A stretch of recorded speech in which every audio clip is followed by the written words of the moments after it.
Wilson garden officer Dilshad बीबी ने एक अच्छा कारनामा करते हुए देखा गया है।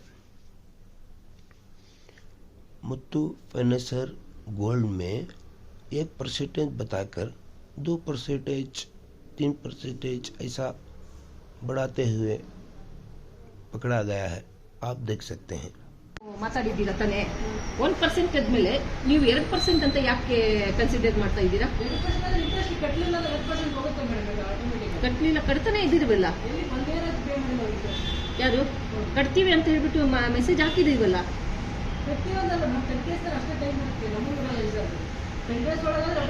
ಅದಕ್ಕೆ ಕಟ್ಟಿಲ್ಲ ಅಂದ್ರೆ 2% ಹಾಕ್ಬಿಡ್ತೀರಾ? ಅದು ಒಂದೆರಡು ದಿವಸದಲ್ಲೇ ಹಾಕ್ಬಿಡ್ತದ?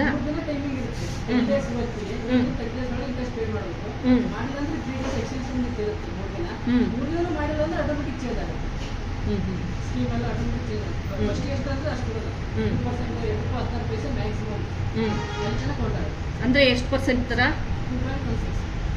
ಅಂದ್ರೆ 24% ಹಾಕ್ಬಿಡ್ತೀರಾ? 24% ಸಮಥಿಂಗ್ ಹಾಕ್ಬಿಡ್ತೀರಾ ಅಲ್ವಾ? 24% ಹಾಕೋದಕ್ಕೆ ಯಾರು ರೈಟ್ಸ್ ಕೊಟ್ರು ನಿಮ್ಗೆ? ಆ ಥರ ರೈಟ್ಸ್ ಯಾರು ಕೊಟ್ರು? ಕೊಡಪ್ಪ, ನನ್ಗೆ ಅದನ್ನೇ ನೋಡ್ಬೇಕು. ಇದು ನನ್ನ ಬಿಲ್ ಅಲ್ಲ, ನಿಮ್ದು ಅದು ಯಾರು ರೈಟ್ಸ್ ಕೊಟ್ರು ಅದು ಬೇಕು ನನಗೆ. ಈ ಬಿಲ್ ನಾನು ಕೊಡ್ತೀನಿ. ಯಾರಿಗೆ? ನಾನು ಯಾಕೆ ಹೆಡ್ ಆಫೀಸ್ ನಾನು ಕಾಲ್ ಮಾಡಲಿ? ಅವ್ರು ರೈಟ್ಸ್ ಕೇಳ್ತಾ ಇದ್ದಾರೆ, ಕೊಡಿ ಅದು ಇದು ಅಂತ ಹೇಳ್ಬಿಟ್ಟು. ಕೊಡಿ ಮತ್ತೆ.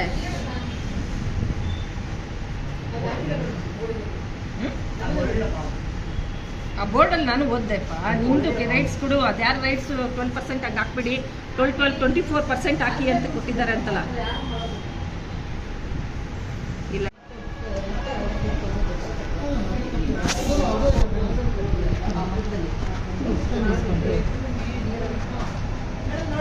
ಆಯ್ತು.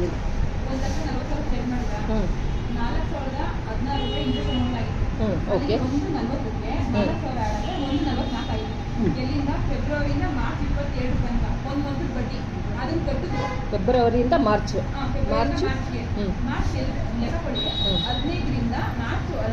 15ರಿಂದ ಮಾರ್ಚ್ 27ಗೆ ಎಷ್ಟು ದಿನದ ಬಡ್ಡಿ ಆಗಿರುತ್ತೆ ಅಷ್ಟು ದಿನದ ಬಡ್ಡಿ ನಾವು ಕಟ್ಟಿದ್ರು. 950 ಡಿಸ್ಕೌಂಟ್ ಎಲ್ಲ ಹೋಗಿ ಬಂದು ಇಷ್ಟು ಕಟ್ಟಿದ್ರು. ಇಲ್ಲಿ 144 ಇರೋದು 140 ಬಂದಿರ್ತದ, ಅದೆಲ್ಲ ಆಯ್ತು. ಮತ್ತೆ ಅವರು 20,000 ಕಟ್ಟಿದ್ದಾರೆ. 20,000 ಕಟ್ಟಿರೋದು ಯಾವಾಗ? ಮಾರ್ಚ್ 27ರಲ್ಲಿ ಅವತ್ತೇ ಕಟ್ಟಿದ್ದಾರೆ. ಅಂದ್ರೆ ಅವ್ರು ಏನ್ ಮಾಡಿದ್ದಾರೆ ಗೊತ್ತಾ? ಅಕೌಂಟಿಗೆ ಟ್ರಾನ್ಸ್ಫರ್ ಮಾಡಿ ರಿಟರ್ನ್ ಪೇಮೆಂಟ್ ಮಾಡ್ತಿದ್ದಾರೆ 20,000 ರೂಪಾಯಿ. ಅದು ಲೆಸ್ ಆಯ್ತು. ಅದು 140ರಲ್ಲಿ 20 ಆಯ್ತು ಅಂದ್ರೆ ಎಷ್ಟಾಯ್ತು? 120 ಯಾವ ಡೇಟಲ್ಲಿ? ಮಾರ್ಚ್ 2023.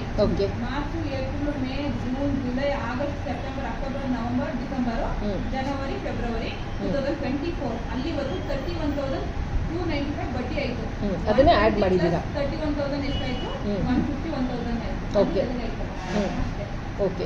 ಅದು ಬಡ್ಡಿ ನೀವು 7 ಮಂತ್ ಬಡ್ಡಿ 140 ಆಗಿತ್ತಲ್ಲ, ಅದಕ್ಕಿಂತ ಹಿಂದೆ 3,900 ರೂಪಾಯಿ ಬಡ್ಡಿ ಆಗಿತ್ತು. ಅದು ರಿನ್ಯೂವಲ್ ಮಾಡಲೇಬೇಕಾಗಿತ್ತು ಕಂಪಲ್ಸರಿ. ಆವಾಗ ರಿನ್ಯೂವಲ್ ಮಾಡಿ ಪೇಮೆಂಟ್ ಮಾಡ್ತಾರೆ. ಅದಾದ್ಮೇಲೆ ಬಂದೇ ಇರಲಿಲ್ಲ. ನಾನು ಹೇಳಿದ್ರೆ ಒಂದು ಟೈಮ್ ಇವಾಗ ಪ್ರಾಬ್ಲಮ್ ಆಯ್ತು, ಬಂದಿಲ್ಲ.